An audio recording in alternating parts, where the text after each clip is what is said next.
My sister Katrina called me last Tuesday night and said, "You're too weak to ever amount to anything, Riley. You should just give up." 3 weeks later, I bench pressed 400 pounds in front of 12 Navy SEALs at Coronado Base, and she watched every single rep in stunned silence. Before we jump back in, tell us where you're tuning in from, and if this story touches you, make sure you're subscribed, because tomorrow I've saved something extra special for you. Let me tell you how we got there, because this story isn't just about lifting weights. It's about family betrayal, about being underestimated your entire life, and about the moment when you finally prove everyone wrong in the most spectacular way possible. I was sitting in my tiny apartment in Riverside Heights that Tuesday night, ice pack pressed against my lower back after another brutal day at the construction site. My body ached from hauling rebar and mixing concrete for 10 hours straight, but the physical pain was nothing compared to what my sister was about to put me through. The call came at 11:47 p.m. I remember the exact time because I was staring at my phone, debating whether to answer. Katrina never called unless she wanted something, and when she did call, it usually meant drama was coming my way like a freight train. "Riley," she said, her voice dripping with that familiar condescension I'd heard my entire life, "I need to tell you something, and I'm only going to say this once because I care about you." I should have hung up right then. 26 years of experience with my older sister should have taught me that nothing good ever followed those words. But I was tired, my guard was down, and somewhere deep inside, I still held on to this foolish hope that maybe, just maybe, she was actually calling to check on me. "What is it, Kat?" I asked, shifting the ice pack to a spot that hurt less. "You need to stop pretending you're strong. You need to stop this whole construction worker fantasy and find something more suitable for someone like you." The words hit me like a sledgehammer to the chest. Someone like me? I knew exactly what she meant. At 5'6" and 145 pounds, I didn't look like the typical construction worker. I didn't look like someone who could haul 80-pound bags of cement or operate heavy machinery for hours on end. But I'd been doing exactly that for 3 years, ever since I dropped out of Westfield Community College and decided to build something real with my hands instead of drowning in student debt. "Someone like me?" I repeated, my voice barely above a whisper. "Come on, Riley, look at yourself. You're built like a bird. You're working yourself to death, trying to prove some point that nobody cares about. Dad would have wanted you to use your brain, not destroy your body pretending to be something you're not." There it was, the low blow I should have seen coming. Our father, Lieutenant Colonel James Hartford, had died in Afghanistan when I was 16. Katrina had always been his favorite, the academic achiever, the one who went to law school, the one who made him proud with her scholarships and achievements. I was the disappointment, the one who preferred working with tools than working with books, the one who chose calloused hands over a corner office. "Don't bring Dad into this," I said, my voice getting stronger despite the rage building in my chest. "He would be ashamed, Riley, ashamed that his daughter is wasting her life trying to be a man in a job she's too weak to handle. You think those guys at your construction site respect you? They tolerate you. They probably laugh about the tiny girl who thinks she can keep up with real workers." Each word was calculated, designed to cut deep. Katrina had always been surgical with her cruelty, knowing exactly where to strike to cause maximum damage. But this felt different. This felt personal in a way that went beyond our usual sibling rivalry. "Why are you saying this?" I asked, genuinely confused by the venom in her voice. "Because I got a call from Mom today. She's worried about you. She's worried that you're going to get hurt, that you're going to embarrass the family with this blue-collar phase you're going through. And honestly, so am I." The family. always about how things looked to other people, never about what actually mattered. Never about the fact that I loved what I did, that I was good at it, that I'd earned the respect of my crew through sweat and determination rather than a piece of paper on the wall. I'm not embarrassing anyone, Riley. I'm working hard, paying my bills, and building something with my life. She laughed then, a sound so cold it made my blood freeze. Building something, Riley. You're 145 pounds soaking wet. You couldn't build a sandcastle, let alone a real building.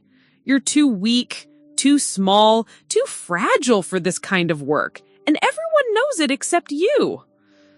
The line went dead. I sat there in the darkness of my apartment, phone still pressed to my ear, feeling like I'd been gutted with a rusted knife. The ice pack had fallen to the floor, but I barely noticed. All I could hear were her words echoing in my head. Too weak, too small, too fragile. But here's what Katrina didn't know. Here's what she couldn't have known, because she'd never bothered to ask about my life beyond her assumptions and judgments. 3 months earlier, I'd started training at Ironclad Gym in downtown Riverside Heights. Not because I had anything to prove, but because I wanted to get stronger for my job. I wanted to lift more, work longer, and show up every day ready to outwork anyone who doubted me.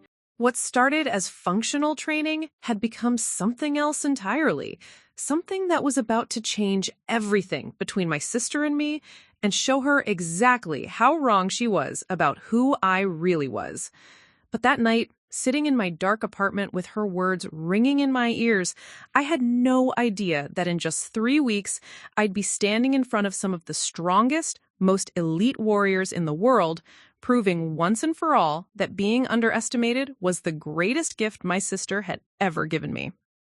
Preparing and narrating the story took us a lot of time, so if you are enjoying it, subscribe to our channel. It means a lot to us. Now, back to the story. The next morning, I woke up feeling like I'd been hit by a wrecking ball. Not just from the physical exhaustion of hauling steel beams the day before, but from the emotional devastation of Katrina's words. Too weak. The phrase had lodged itself in my brain like a splinter I couldn't dig out. I dragged myself to the bathroom mirror and stared at my reflection. 5'6", 145 pounds, arms that looked more like twigs than the powerful limbs I needed for my job. Maybe she was right. Maybe I was fooling myself thinking I belonged on a construction site with guys who outweighed me by 80 pounds and had been swinging hammers since they were teenagers. But then I looked closer. Really looked. Those weren't just skinny arms staring back at me. They were lean, defined muscles earned through 3 years of hard labor. The calluses on my palms weren't signs of weakness. They were badges of honor from every beam I lifted, every foundation I helped pour, every building I helped bring to life. Katrina's attack hadn't been random. It had been calculated, timed perfectly to hit me when I was already doubting myself. Because here's what I hadn't told her, what I hadn't told anyone in my family. I was scared. 3 weeks earlier, my foreman, Jake Ramirez, had pulled me aside at the end of our shift. "Hartford," he'd said, his weathered face serious. "Corporate's been asking questions about you, kid." My stomach had dropped. What kind of questions? The kind that means they're looking for reasons to let people go. You're good at what you do, kid, but you're also the smallest person on this crew. If they're looking to cut costs, they're going to target whoever seems expendable. Expendable. Just like Katrina said, too weak, too small, too different to belong. But then, here's the thing, Jake had continued. There's a big project coming up. Military contract at Coronado Naval Base. They need a crew to build a new training facility, and it's high visibility work. If you can prove yourself on that job, show them you can hang with the best crews in the state, you'll be bulletproof here. The catch? The project would be crawling with Navy SEALs who trained at the base. The most elite, physically demanding warriors in the world would be watching our every move. And if I couldn't keep up, if I showed even a moment of weakness, it wouldn't just cost me my job.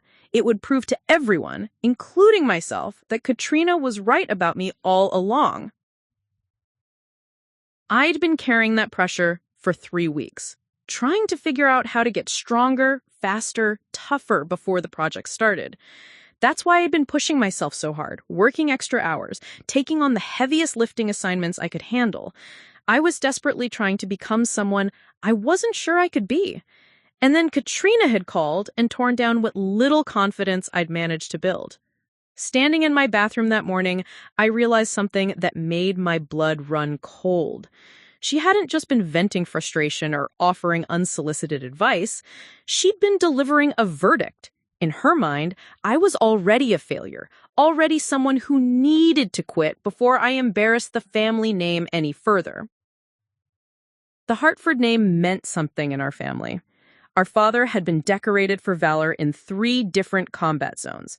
Our grandfather had helped build half the bridges in Northern California. Our great-grandfather had been a steel worker who helped construct the Golden Gate Bridge. We came from a line of people who built things, who fought for things, who never backed down from a challenge.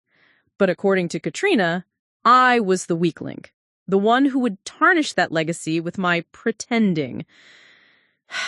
I thought about calling in sick that day, just staying in bed, pulling the covers over my head, and admitting defeat before I had to face another day of questioning stares and whispered doubts. Maybe she was right. Maybe I should find something more suitable for someone like me.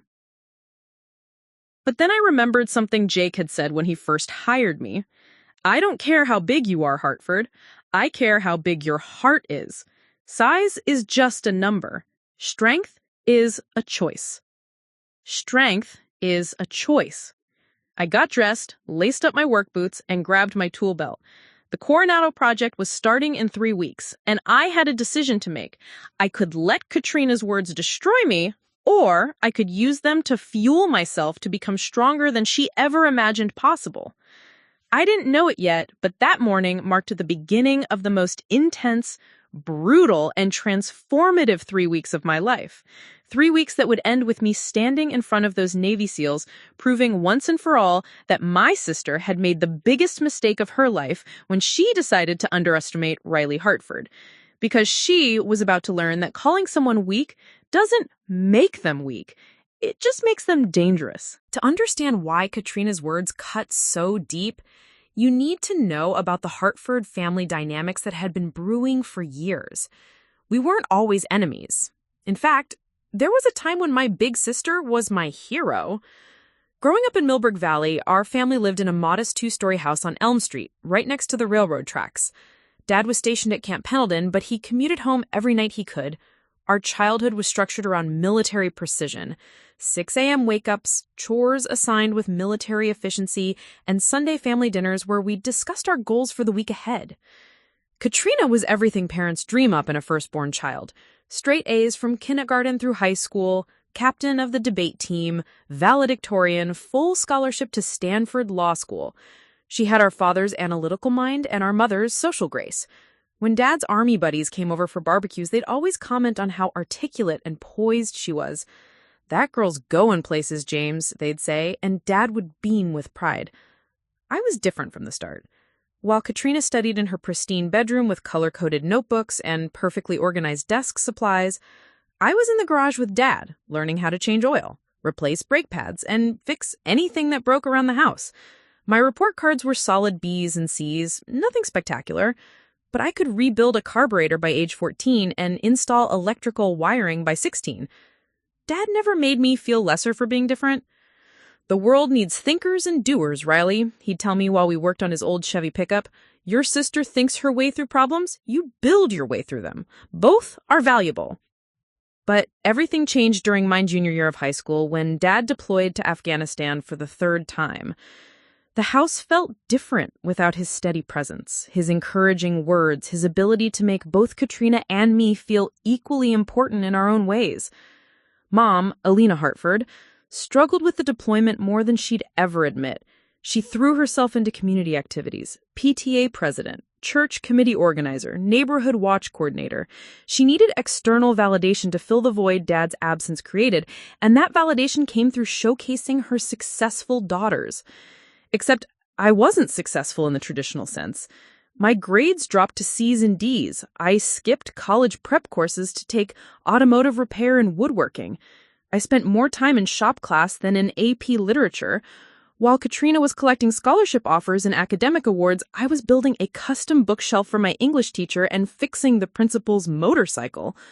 The tension really started when college application season arrived. Katrina had already been accepted to Stanford, Berkeley, and Harvard. The kitchen table was covered in her acceptance letters like trophies of intellectual achievement. Mom would call relatives and neighbors to share the good news, her voice filled with pride and excitement. Meanwhile, I had applied to Millbrook Community College in the local trade school, not because I couldn't handle university academics, but because I genuinely wanted to learn practical skills. I wanted to build things, create things, work with my hands in ways that made a tangible difference in the world. Riley's taking a different path, Mom would explain to relatives, her voice carrying a subtle, apologetic tone that made my stomach churn. She's more hands-on. Hands-on sounded like a polite way of saying not smart enough for real college. The breaking point came 3 weeks before Dad's scheduled return from deployment. We received the call on a Tuesday morning at 5:47 a.m. Mom's scream woke me from deep sleep, and I knew before she said a word that our world had just shattered. IED explosion during a routine patrol near Kandahar. Dad had been killed instantly, along with 2 other soldiers in his convoy.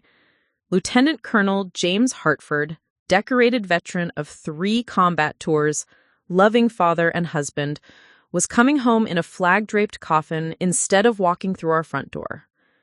The funeral was everything Dad would have wanted. Full military honors, honor guard, 21-gun salute. The folded flag was presented to Mom, but Dad's commanding officer also gave both Katrina and me commemorative coins from his unit. "Your father talked about both of you constantly," Colonel Williams told us. He was proud of Katrina's academic achievements and proud of Riley's practical skills. He said he'd raised one daughter to lead with her mind and another to lead with her hands, and that both were exactly what this country needed. But grief does strange things to people's perceptions. In the months following Dad's death, Mom seemed to forget his words about both paths being valuable. She threw herself into celebrating Katrina's achievements with an almost desperate intensity, as if academic success could somehow fill the dad-shaped hole in our lives. Katrina graduated summa cum laude from Stanford and went straight into corporate law at a prestigious Los Angeles firm. Her starting salary was more than Dad had made as a lieutenant colonel. She bought a condo in Beverly Hills, drove a BMW, and sent pictures of herself at company parties and legal conferences. I enrolled in the construction management program at Riverside Community College and got a part-time job with Martinez Construction. While she was learning contract law and international regulations, I was learning foundation engineering and structural design. While she was networking at wine tastings and professional mixers, I was hauling rebar and learning to operate heavy machinery. The family dynamic shifted completely. Mom's phone calls were filled with updates about Katrina's latest promotion, her newest case, her appearances in legal journals. When relatives asked about me, Mom would say, "Riley's working construction," with the same tone you might use to discuss a chronic illness. Family gatherings became exercises in comparison. Thanksgiving dinners where Katrina discussed complex legal cases while I tried to explain why I loved the physical challenge of building something from the ground up. Christmas visits where she wore designer clothes and talked about her international business trips, while I showed up in Carhartt work pants with dirt under my fingernails. Katrina never directly criticized my choices during those years, but I could see it in her eyes. The pity, the confusion, the growing belief that I was wasting my potential. She'd ask leading questions like, "Don't you think you might want something more stable?" Or, "Have you considered going back to school for business?" But I loved what I did. I loved the satisfaction of framing a house, the precision required for electrical work, the problem-solving involved in troubleshooting mechanical failures. Every building I helped construct was a testament to human determination and skill. Every project completed was proof that I could contribute something meaningful to the world. That's why her phone call hit so hard. It wasn't just an attack on my career choice. It was the culmination of years of subtle disapproval, disguised concern, and family dynamics that had slowly eroded my confidence. She'd been watching me for years, waiting for me to fail, expecting me to realize I didn't belong in this world. What she didn't realize was that every doubt, every subtle criticism, every disappointed glance had been building something inside me, not weakness, but determination, not surrender, but resolve. And in 3 weeks, at Coronado Naval Base, she was going to see exactly what all those years of being underestimated had built. What made Katrina's betrayal so devastating wasn't just the cruelty of her words, it was the timing. Because 3 months before that phone call, she had been the one person I thought finally understood me. It started with a surprise visit to my apartment in August. I was coming home from a particularly brutal day installing HVAC systems in 110-degree heat when I found her BMW parked outside my building. Katrina never visited unannounced, and she certainly never drove the 2 hours from Beverly Hills to Riverside Heights without calling first. She was sitting on my front steps, still in her expensive business suit, but her perfectly styled hair was disheveled and her makeup was smudged. I'd never seen my composed, successful sister look so vulnerable. "Kat, what are you doing here?" I asked, dropping my tool bag and sitting beside her. "I had a panic attack at work today," she said quietly, staring at her manicured hips. "Right in the middle of a client presentation. 20 people watching me, and I just froze. Couldn't breathe, couldn't think, couldn't remember a single word of the case I'd spent months preparing. This was shocking. Katrina didn't have panic attacks. Katrina didn't freeze. She was the picture of professional competence, the one who thrived under pressure, who turned stress into success. "Are you okay? Did you see a doctor?" She laughed bitterly. "You know what my supervisor said when I finally composed myself? He said maybe I should consider whether I'm really cut out for the pressure of corporate law. Maybe I should look into family law or estate planning, something less demanding." The irony wasn't lost on either of us. After years of academic perfection and professional achievement, someone was questioning whether Katrina was tough enough for her chosen field. I've been working 80-hour weeks for 3 years. I haven't taken a real vacation, haven't had a relationship that lasted more than 2 months, haven't even had time to grieve dad properly. And for what? So some partner can suggest I'm not strong enough when I have one bad moment? I put my arm around her shoulders, something I hadn't done since we were kids. "You're the strongest person I know, Kat. You've accomplished more by 30 than most people do in a lifetime." But that's just it. I don't feel strong. I feel like I'm constantly pretending to be someone I'm not. And today, the mask slipped. We went inside, and I made us both coffee while she changed into some of my old clothes, jeans and a t-shirt that made her look like the sister I remembered from childhood. We spent the evening talking more honestly than we had in years.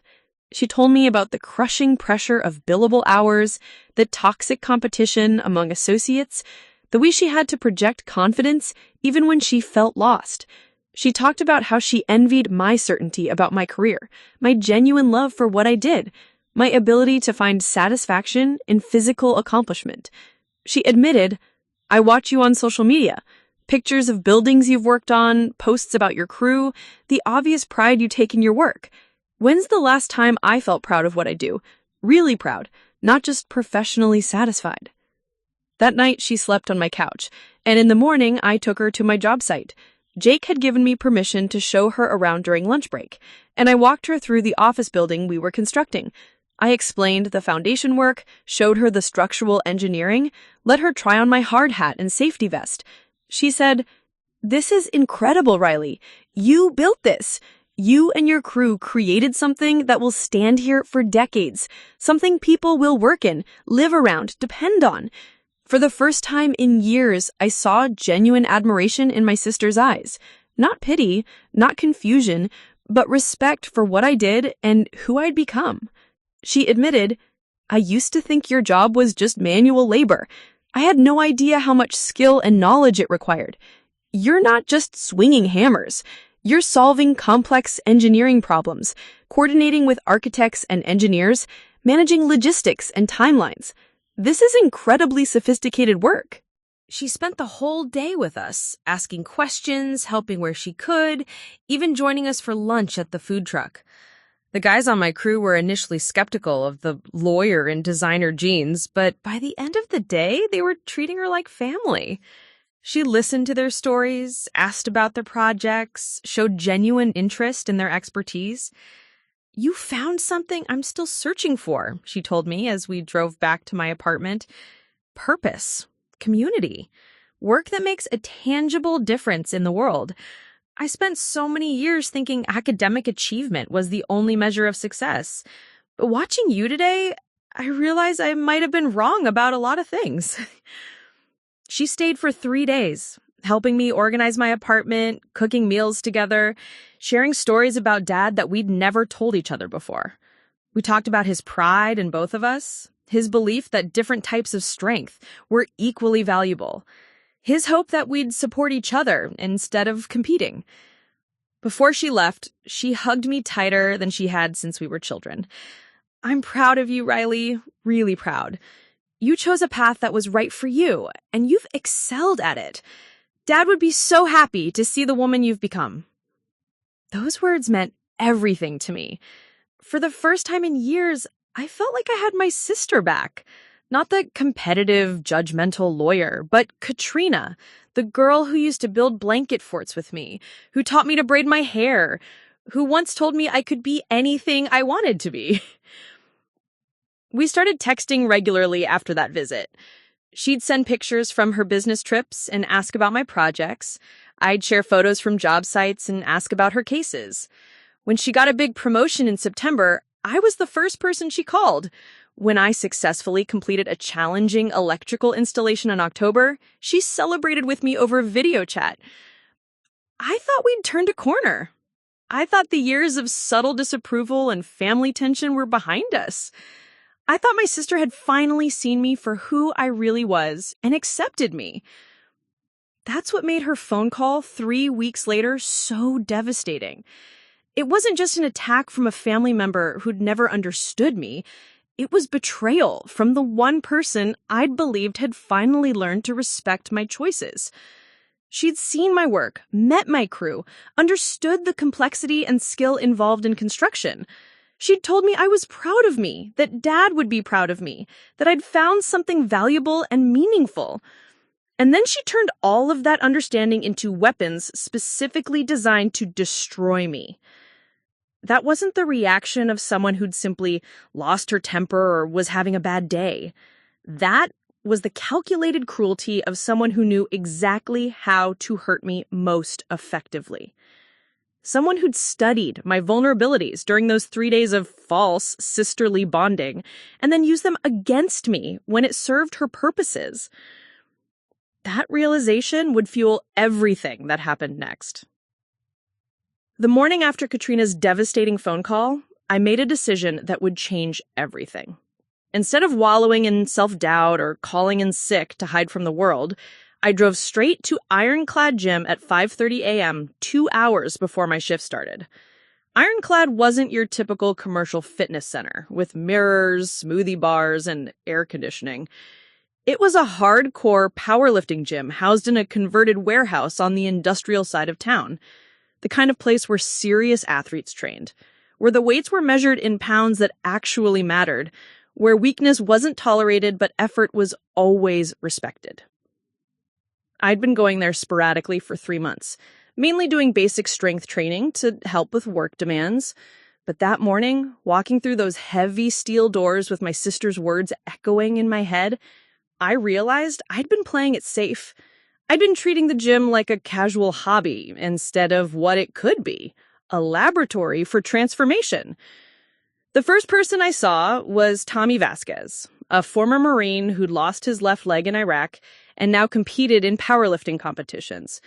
He was bench pressing 315 pounds with a prosthetic leg, his face a mask of concentration and determination.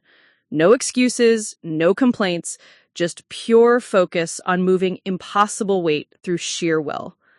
"Hartford," he called out when he saw me. "You're here early. Everything okay?" Tommy had been watching my training for weeks, occasionally offering advice or spotting me during heavier lifts. He was one of those people who could read stress and determination in others because he'd lived through both in extremes. "I need to get stronger," I said simply. "A lot stronger. Fast." He sat up on the bench, wiping sweat from his face with a towel that had seen better days.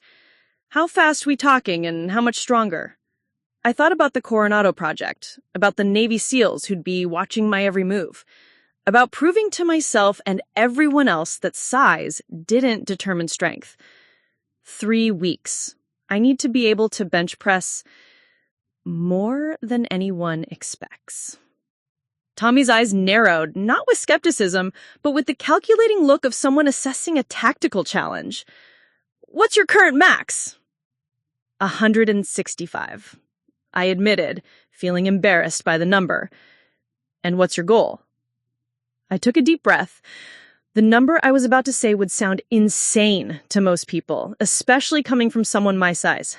But insanity was exactly what I needed. 400 pounds. The gym went quiet, not because everyone stopped what they were doing, but because the few early morning regulars who'd overheard my declaration suddenly found themselves witnessing something unprecedented. A 145-pound woman announcing she wanted to bench press nearly 3 times her body weight in 3 weeks.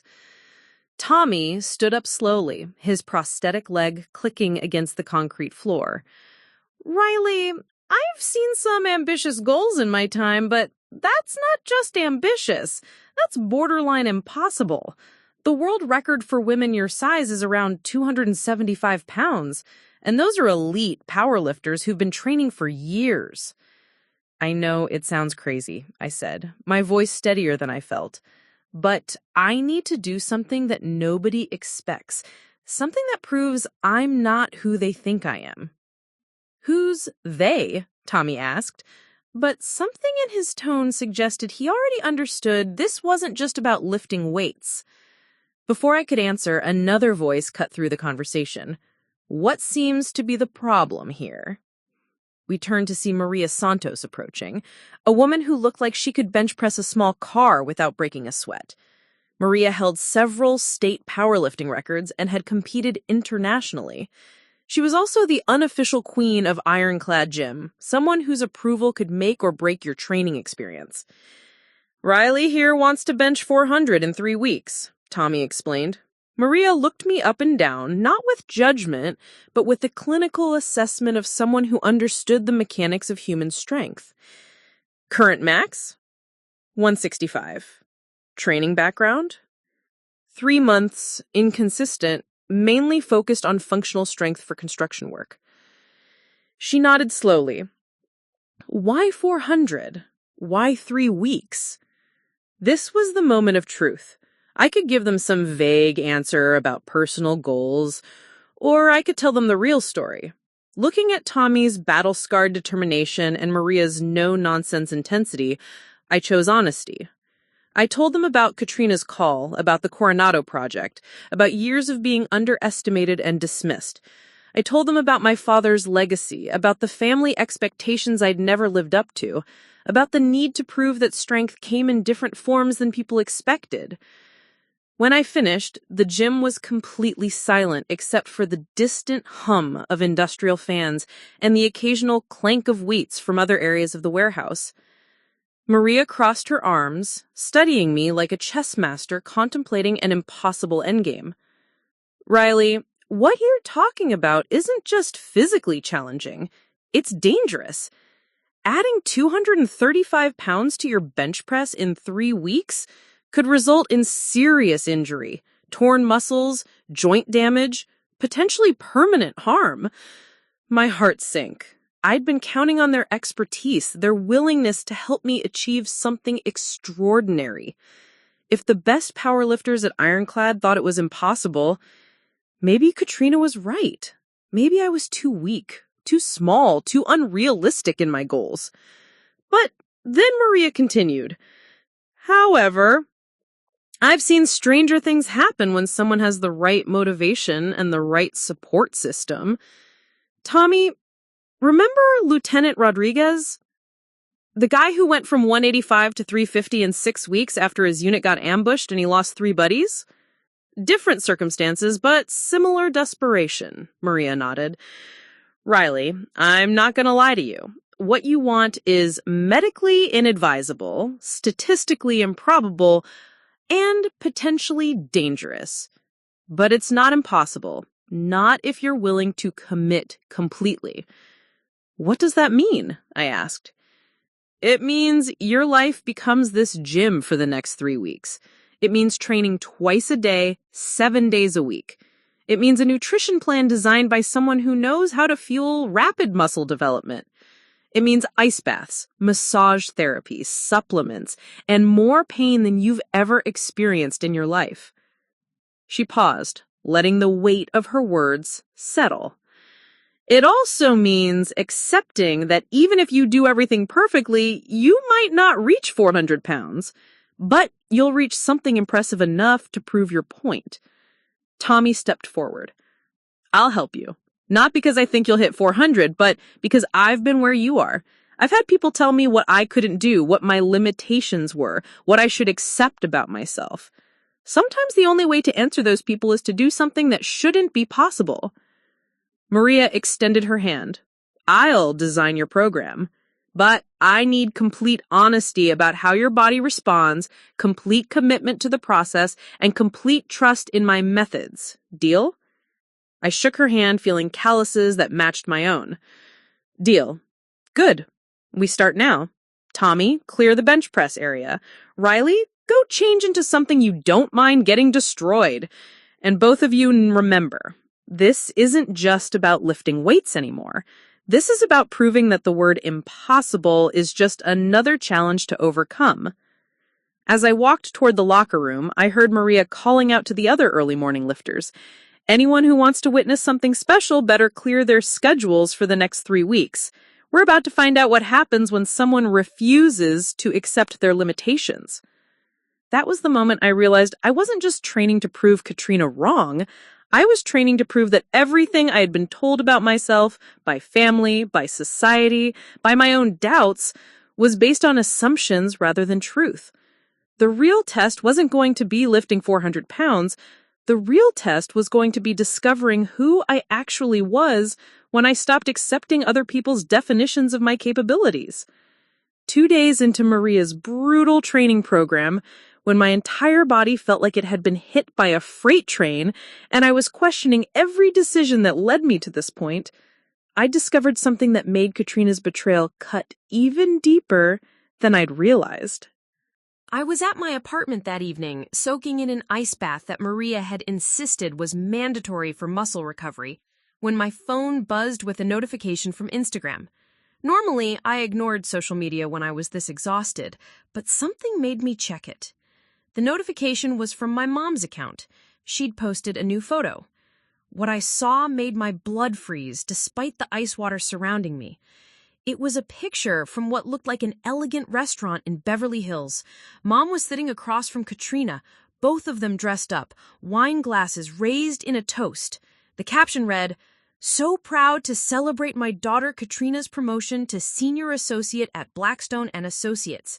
Some children make you proud with their achievements. Others make you worry with their choices. Grateful for the one who chose success. Hashtag proud mom, hashtag law school grad, hashtag success." I read the caption 3 times, each word hitting like a physical blow. Some children make you proud with their achievements, others make you worry with their choices. There was no ambiguity about which daughter was which. But it got worse. I scrolled through the comments and there was Mom, responding to congratulations from relatives and family friends. "Thank you. Katrina has always been focused and driven. I just wish her sister would follow her example instead of playing in the dirt with construction work." Playing in the dirt. That's how my mother described 3 years of skilled labor, of learning complex engineering principles, of building structures that would shelter families and house businesses for decades. Another comment from our Aunt Lisa. What's Riley up to these days? Mom's response. Still pretending to be a construction worker. We're hoping it's just a phase and she'll eventually want something more stable and respectable. Pretending. A phase. As if my career, my skills, my passion for building were just an elaborate game of dress-up that I'd eventually grow out of. I took screenshots of everything before my shaking hands could drop the phone in the ice water. Then I called my mom directly, not caring that it was 10 p.m. or that I was supposed to be resting for tomorrow's training session. Riley, honey, this is late for you to be calling, Mom answered, her voice warm and motherly, completely oblivious to what I'd just discovered. I saw your Instagram post, Mom. The silence stretched long enough that I wondered if the call had dropped. When she finally spoke, her tone had shifted from warm to defensive. Oh, well, it was Katrina's celebration dinner. She worked very hard for this promotion. And I work very hard every day, but apparently that doesn't count as an achievement worth celebrating. Riley, that's not fair. You know I support you. Do I? Because telling our entire extended family that I'm playing in the dirt and that my career is just a phase doesn't sound very supportive. Another pause. I never said you were playing in the dirt. I read her exact comment back to her, word for word. Her sharp intake of breath told me she'd forgotten that social media was permanent, visible, screenshotable. I didn't mean it that way. I'm just concerned about your future, about your security. Construction work is so unpredictable, and you're getting older. What happens when your body can't handle the physical demands anymore? What happens when Katrina burns out from working 80-hour weeks? What happens when the legal market crashes? What happens when artificial intelligence replaces half the lawyers in corporate firms? Every career has risks, Mom. But Riley, be realistic. Katrina makes in a month than you make in 6 months. She has health insurance, retirement planning, professional respect. She's building something lasting. The irony was so sharp, it almost made me laugh. I literally build lasting things, Mom. Buildings that will stand for 50 years. Infrastructure that supports entire communities. How is that less lasting than shuffling corporate paperwork? You know what I mean. I did know what she meant. She meant that my work wasn't prestigious enough, wasn't financially impressive enough, wasn't socially acceptable enough to make her proud when she talked to her friends at the country club. Did you know that Dad used to tell me I was proud of my practical skills? He said the world needed people who could build things, not just people who could analyze things. Your father said a lot of things, Mom replied, her voice getting sharper. But he also wanted both his daughters to have secure futures. He would want you to think practically about your long-term prospects. That was the moment I realized something devastating. Mom wasn't just disappointed in my career choice. She was ashamed of me. She was ashamed of me. You know what, Mom? Katrina called me 2 nights ago and told me I was too weak to amount to anything. She said I should give up construction work because I'm not cut out for it. Did you know about that conversation? Silence. Did you know, Mom? We discussed your situation. Katrina is concerned about you, just like I am. She thinks maybe you're pushing yourself too hard trying to prove something that doesn't need to be proven. My heart sank. This wasn't just Katrina's independent assessment of my weaknesses. This was a coordinated family intervention. My mother and sister had been discussing my situation behind my back, analyzing my choices, and concluding that I needed to be redirected towards something more acceptable. What exactly did you two decide about my life? I asked, my voice deadly calm. Riley, don't be dramatic. We just want what's best for you. There are other options. You could go back to school, get a business degree, maybe work in construction management or project coordination, something that uses your knowledge but doesn't require the physical labor. Office work, desk jobs, management positions where I'd be removed from the actual building, the actual creation, the actual hands-on work that gave my life meaning. So the plan is to take everything I love about my career and strip it away until I'm doing something you can brag about at dinner parties? The plan is to help you transition into something more sustainable and respectable. Respectable. There it was, the word that explained everything. My work wasn't respectable enough for the Hartford family image. I wasn't respectable enough. You know what, Mom? I'm about to do something that will settle this question once and for all. In 3 weeks, I'm going to prove exactly how strong I am, exactly how capable I am, and exactly how wrong you and Katrina have been about me.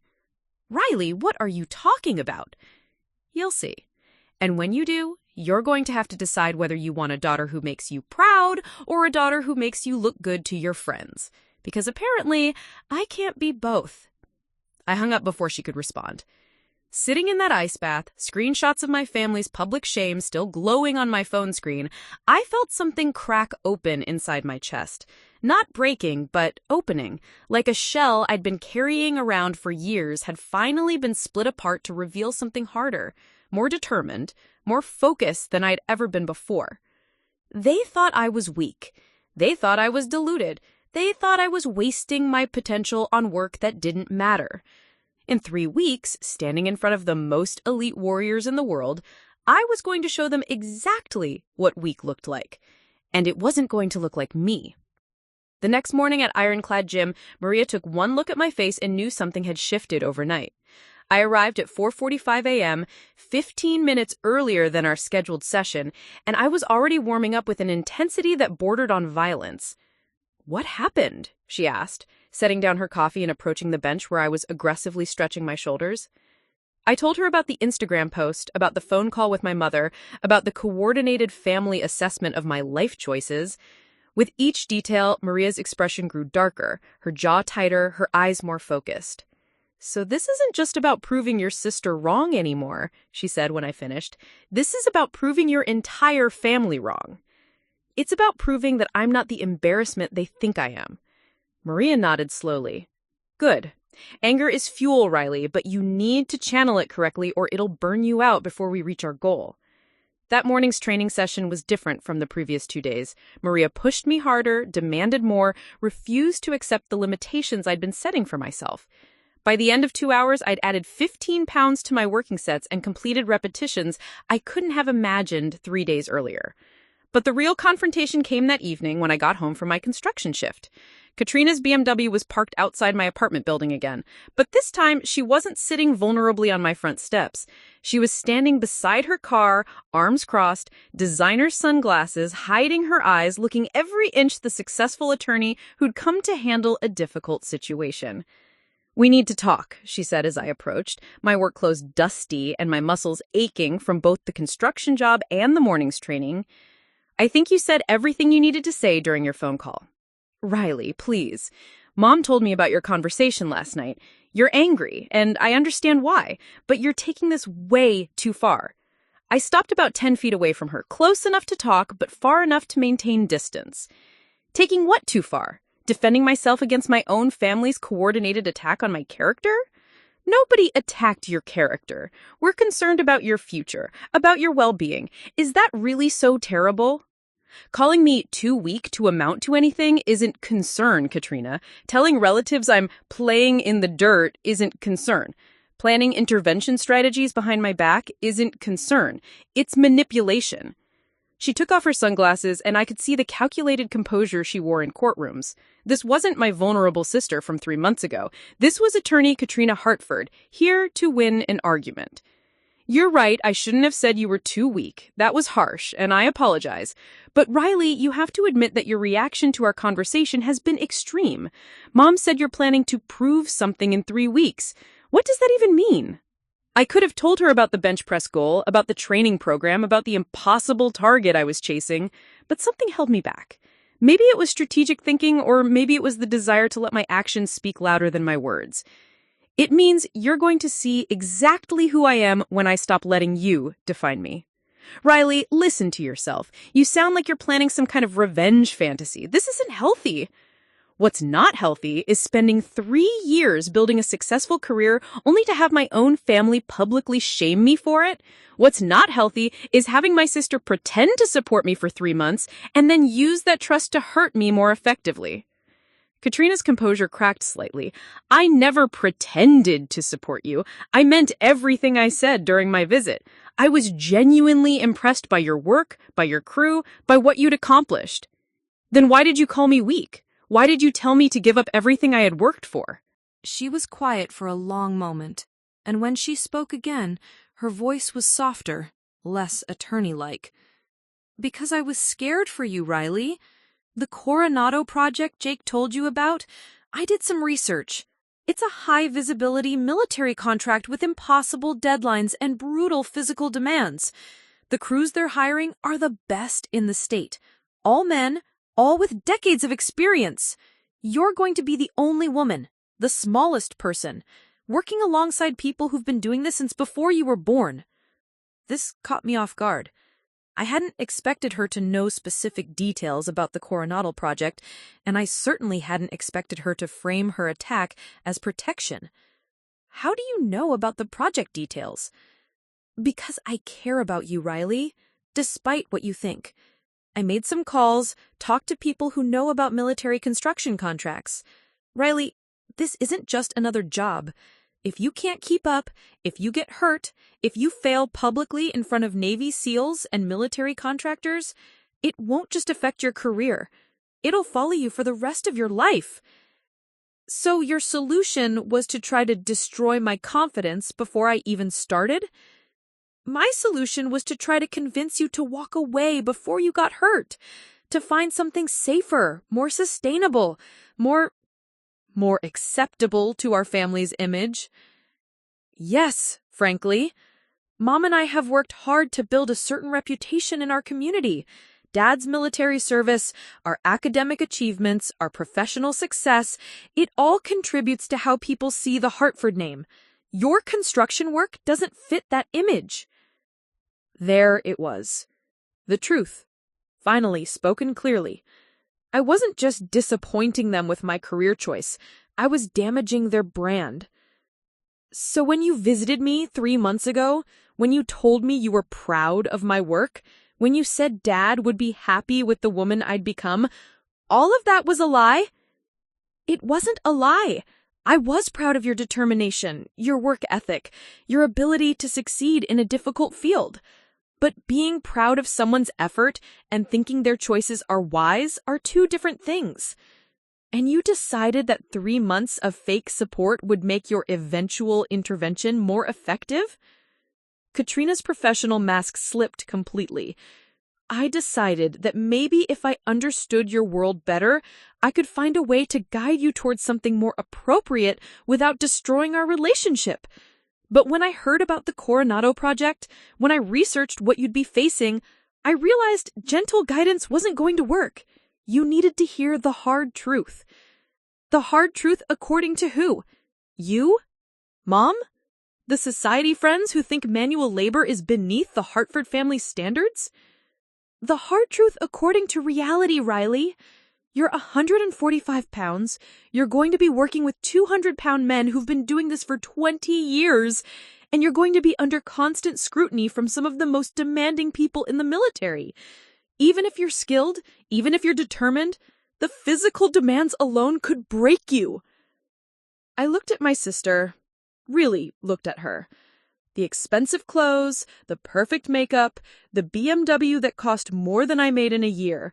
She lived in a world where success was measured by salary figures and social status, where physical strength was irrelevant because everything important happened in boardrooms and courtrooms. You know what, Katrina? You're absolutely right about one thing. The Coronado project is going to be the most demanding, most visible, most challenging work of my career. And you're right that I'll be under constant scrutiny from elite military personnel. So you'll reconsider? No. I'm going to use that project to prove that everything you believe about strength, about capability, about what the Hartford name should represent is completely wrong. Riley, please don't do this out of spite. I'm not doing it out of spite. I'm doing it because someone needs to show our family that there are different ways to honor Dad's legacy. He wasn't just a military officer. He was a man who believed in building things, in practical skills, in strength that came from your hands and your heart, not just your diploma. I turned to walk toward my apartment building, then stopped and looked back at her. In 3 weeks, you're going to see exactly what weak looks like, Katrina, and it's not going to be me. After Katrina drove away that evening, I sat in my apartment feeling like I just survived a legal deposition designed to break me down. But something about our conversation nagged at me, specifically how much research she claimed to have done about the Coronado project. Jake had only told me about the military contract 3 weeks ago, and he'd specifically mentioned it was confidential until the crew assignments were finalized. How did Katrina learn detailed information about timelines, physical demands, and crew composition? More importantly, why had she been researching my job prospects in the first place? I pulled up my laptop and started digging. If Katrina taught me anything during her law school years, it was that information always left a trail if you knew where to look.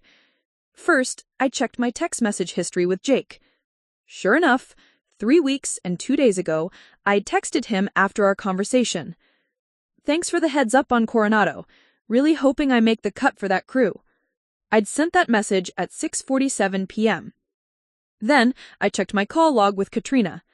Her devastating 2-week phone call had come at 11:47 p.m., exactly 5 hours later. The same night. That wasn't a coincidence.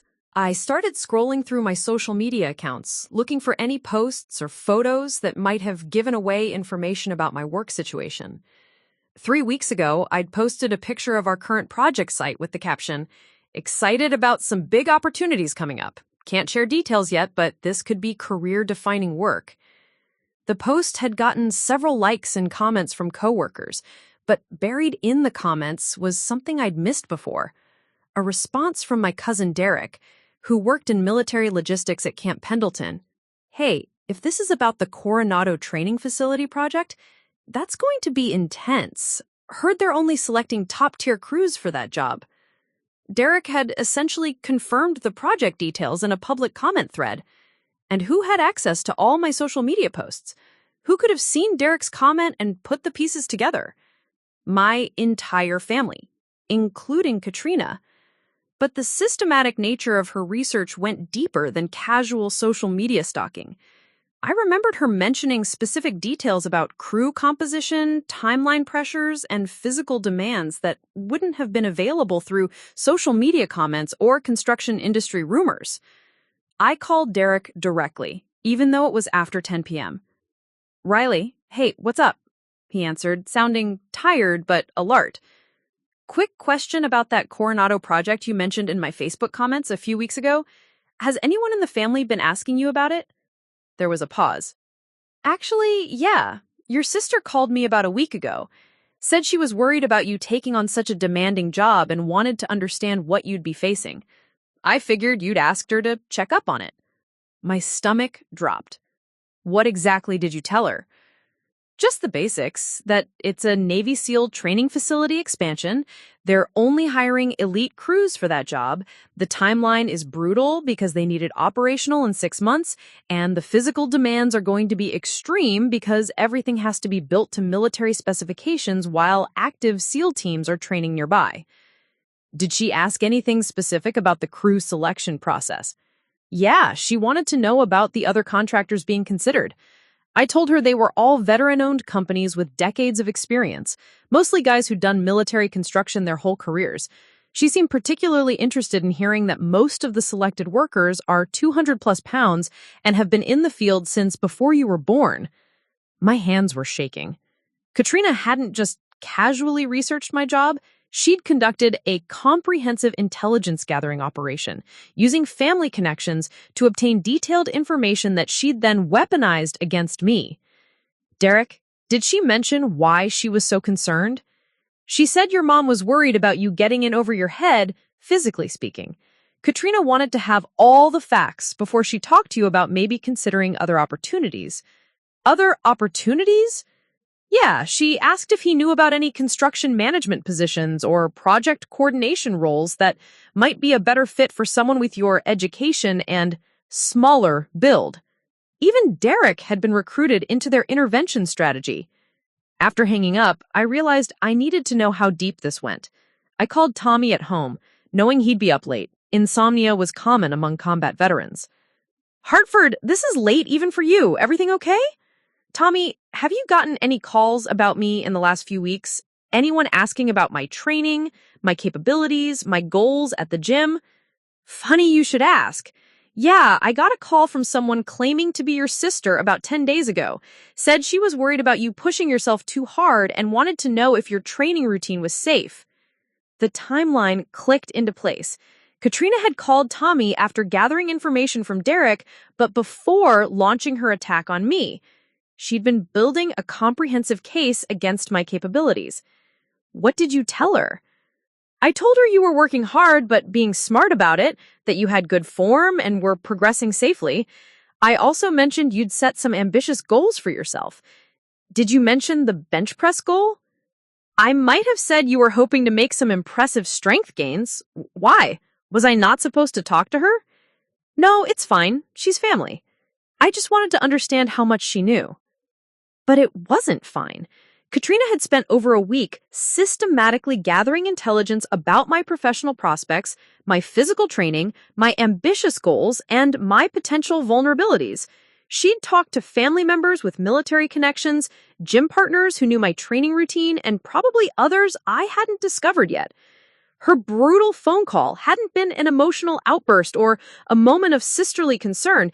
It had been a calculated psychological operation designed to break down my confidence using carefully researched ammunition. This wasn't family intervention. This was information warfare. The most chilling part was how she'd used her legal training to conduct the operation, gathering evidence, interviewing witnesses, building a case, and then presenting her argument with maximum psychological impact. She'd approached destroying my confidence the same way she'd approached destroying a witness in court. I called Maria, knowing she'd want to hear this. Maria, it's almost midnight. This better be important. I told her everything I'd discovered about Katrina's research operation, about the coordinated family strategy, about the systematic gathering of information used to target my weaknesses. When I finished, Maria was quiet for a long moment. You know what this means, don't you? She finally said. That my sister is more manipulative than I realized? No, it means she's scared. Really scared. People don't go to this much trouble to tear someone down unless they genuinely believe that person might succeed. She spent weeks researching your situation because she thinks you actually have a chance of proving her wrong. I hadn't considered that perspective.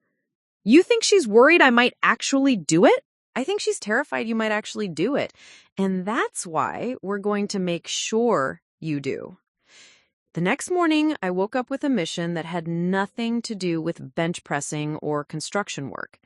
I needed to understand the full scope of what Katrina's campaign had affected beyond just my immediate family.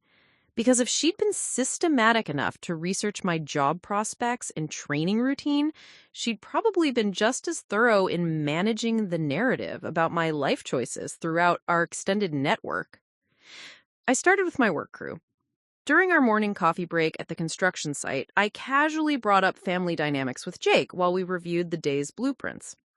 Jake, has anyone ever contacted you about my work performance, family members checking up on me, that kind of thing? He looked up from the structural plans, his weathered face showing surprise. Actually, yeah. About 2 weeks ago, I got a call from someone claiming to be your sister. Professional-sounding woman, said she was conducting some kind of family wellness check because your parents were concerned about your career stability. My coffee suddenly tasted bitter. What kind of questions did she ask? Pretty detailed stuff. How long you'd been with the company, whether your work quality had declined recently, if I'd noticed any signs of physical strain or injury, whether I thought you were suited for the upcoming Coronado project. And what did she tell her? Jake's expression hardened slightly. I told her that your work performance has been consistently excellent, that you handle physical demands better than guys twice your size, and that you earned your spot on the Coronado crew through skill and reliability, not charity. Did she seem satisfied with those answers? Hell no!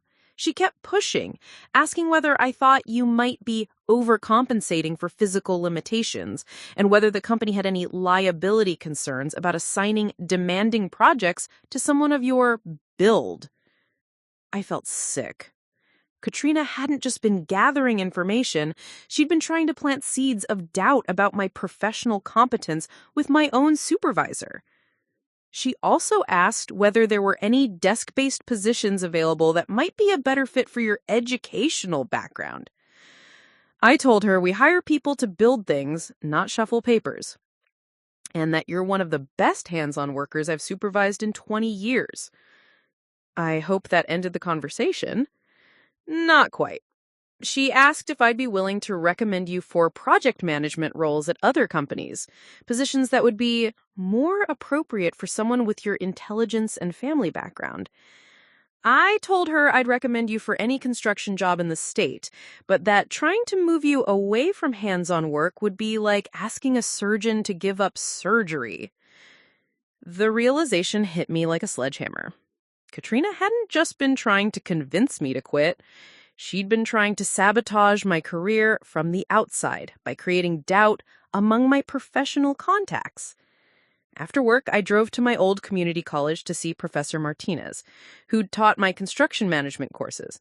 If Katrina's research had been as comprehensive as it seemed, she might have contacted people there too. Professor Martinez was in his office grading papers with the same red pen he'd used to mark my assignments 3 years ago. When I knocked on his door, his face lit up with genuine pleasure. "Riley Hartford, I was just thinking about you last week. Come in, sit down. How's the construction career treating you?" "Actually, that's what I wanted to ask you about. Has anyone contacted you recently asking about my academic performance or career potential?" His smile faded slightly. "Interesting that you ask. Yes, I received a call about 10 days ago from a woman who identified herself as your sister. She was asking about your academic transcripts, your performance in technical courses, and whether I thought you had the intellectual capacity for more advanced educational opportunities." More advanced educational opportunities? She was particularly interested in whether I thought you'd be successful in a business management program, or if I could recommend any 4-year universities that might accept transfer credits for construction management coursework. Professor Martinez leaned back in his chair, studying me with the same analytical expression he'd worn during my final project presentations. "Riley, I told her the same thing I tell anyone asking about your capabilities. You're one of the most naturally gifted practical engineers I've taught in 15 years. Your spatial reasoning skills are exceptional, your problem-solving approach is innovative, and your ability to translate theoretical concepts into real-world applications is remarkable." Did she seem interested in hearing about my strengths? Not particularly. She kept steering the conversation towards whether I thought you were wasting your potential in manual labor and whether I'd support an application for you to pursue business administration or project management studies. This was getting worse by the minute. Katrina hadn't just been gathering intelligence about my current situation, she'd been laying groundwork for alternative career paths that would move me away from hands-on construction work. "Professor, did she mention anything about family concerns or career stability?" "She said your parents were worried about the long-term physical toll of construction work and wanted to explore options that would better utilize your intellectual abilities while providing more social and financial stability." I thanked Professor Martinez and headed to my final stop, Riverside Community Hospital, where I'd done volunteer work during my college years. If Katrina's research had been as comprehensive as it seemed, she might have contacted people there too. Dr. Sarah Chen, the emergency department physician who'd supervised my volunteer work, was just finishing her shift when I arrived. She'd always been straightforward and direct. qualities that had made her an excellent mentor during my brief consideration of pre-med studies. "Riley, what brings you here? Please tell me you're not injured." "No, nothing like that. Dr. Chen, has anyone called you recently asking about my background or capabilities?" Her expression immediately became guarded. "Yes, actually. A woman claiming to be your sister called last week. She was asking about your volunteer work here, your aptitude for medical studies, and whether I thought you'd be interested in returning to healthcare." Returning to healthcare? She said your family was concerned that you'd chosen construction work because you felt medical school was too challenging, and they wanted to know if there were alternative healthcare career paths that might be more realistic for your academic abilities. My hands clenched into fists. Katrina had been rewriting my entire career history, suggesting to former mentors that I'd chosen construction as a fallback option rather than a genuine passion. "Dr. Chen, what did you tell her?" "I told her that during your volunteer work, you showed exceptional composure under pressure, excellent manual dexterity, and strong problem-solving skills. I also told her that you'd chosen construction because you were passionate about building things, not because you couldn't handle medical school." Did she ask about anything else? "She wanted to know if I'd write a recommendation letter supporting your application to nursing school or radiology tech programs. She said your family was exploring more suitable career options that would utilize your practical skills in a more professional environment." I drove home that evening with a comprehensive understanding of just how thoroughly Katrina had tried to dismantle my life. She hadn't just attacked my confidence in one brutal phone call.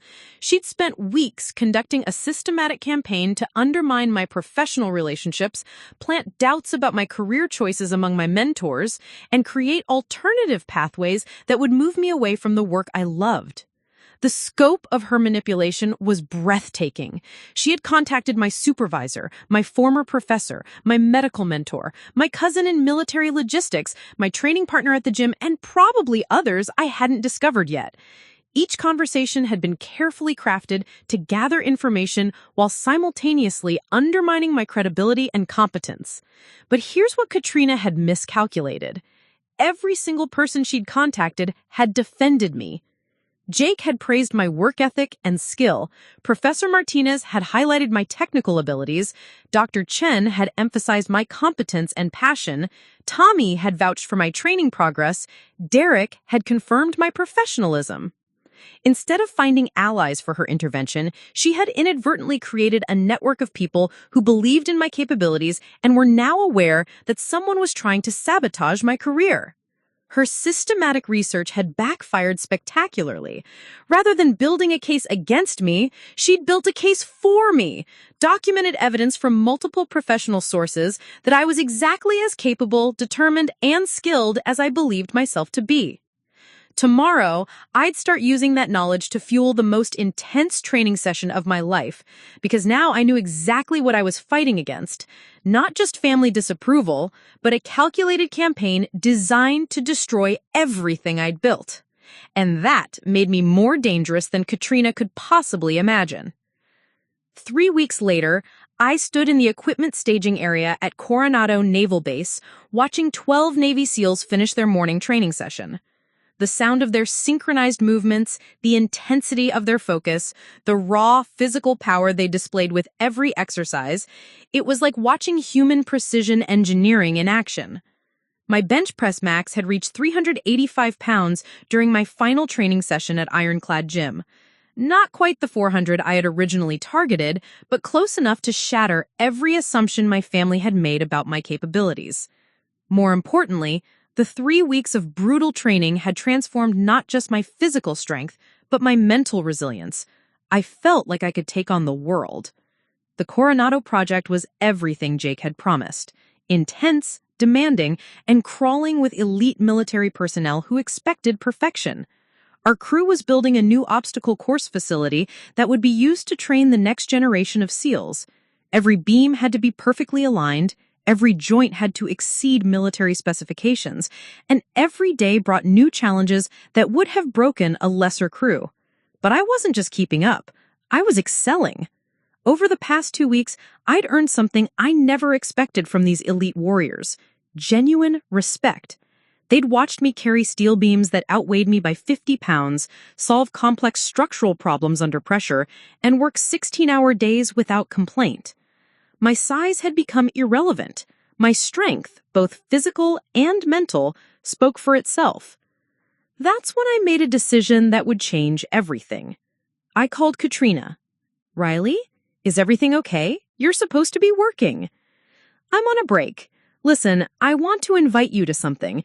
Can you drive down to Coronado Naval Base this afternoon?" "Why would I want to visit a military base?" "Because I want to show you something. Something I think will settle our disagreement once and for all." There was a long pause.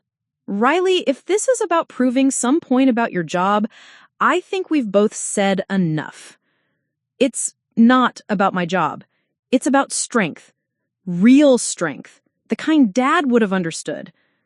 I could hear her hesitation through the phone, but curiosity won out. "Fine. What time?" 4 o'clock. Ask for the construction site at the main gate. And Katrina, bring Mom." 2 hours later, I watched from the work site as Katrina's BMW pulled through the base security checkpoint. Mom was in the passenger seat, both of them looking uncomfortable and out of place among the military vehicles and uniformed personnel. Jake approached me as I watched them park. "Those your family members?" "My sister and mother, the ones who think I'm too weak for this kind of work." He grinned. "Well, this should be interesting. You ready to show them what weak looks like?"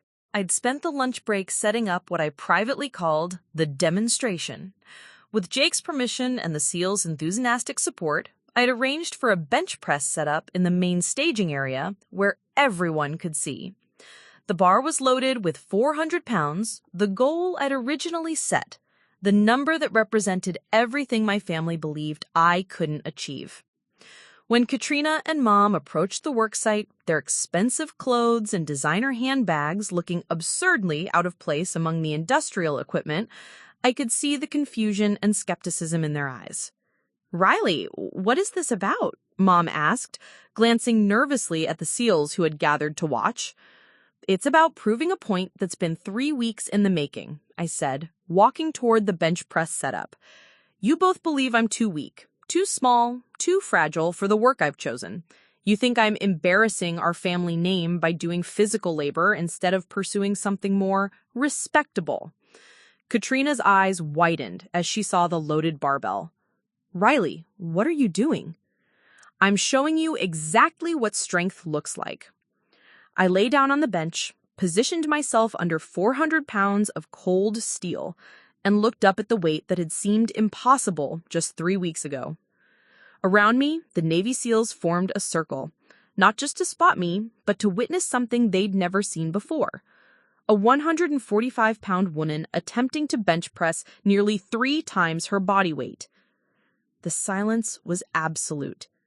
Even the construction noise from other parts of the base seemed to fade away.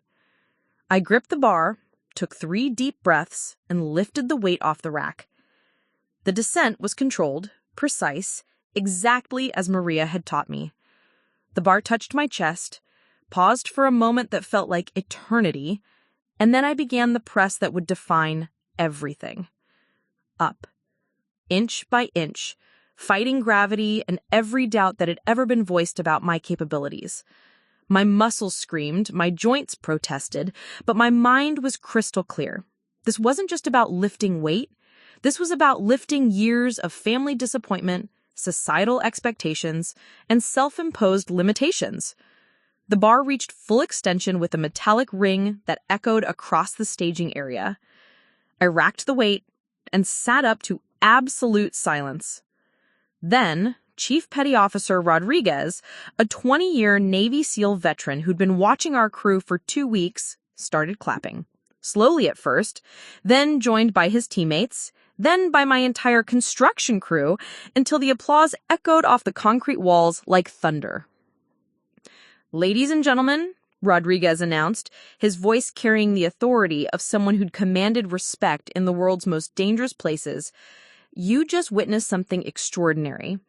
That young woman just bench pressed 400 pounds. which is more than most men twice her size can handle. But more importantly, you witness the kind of mental toughness and determination we try to build in every SEAL who graduates from this base. He walked over to where I was still sitting on the bench, catching my breath.